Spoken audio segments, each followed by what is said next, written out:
खोपडा येथील नागदेवता मंदिरात गेल्या अनेक वर्षांपासून पौष महिन्यात पौष महोत्सवाचं आयोजन करण्यात येत असतं। या निमित्तानं या ठिकाणी हरिभक्त परायण अरुण महाराज दीक्षित यांच्या सुश्राव्य वाणीतून श्रीमद भागवत कथेचं आयोजन देखील या ठिकाणी करण्यात येत असतं। नुकताच या महोत्सवाचा सांगता समारोह संपन्न झाला।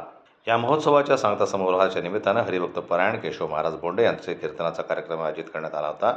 या कार्यक्रमाला मतदारसंघाचे आमदार चंदूभाऊ यावलकर यांची सुद्धा उपस्थिती दिसून आली। आमदार चंदूभाऊ यावलकर यांचा देवस्थान कमिटीच्या वतीनं शाल श्रीफळ देऊन सत्कार करण्यात आला। यात्रेची देखील परंपरा असलेल्याने मोठ्या प्रमाणात यात्रा या ठिकाणी भरली होती।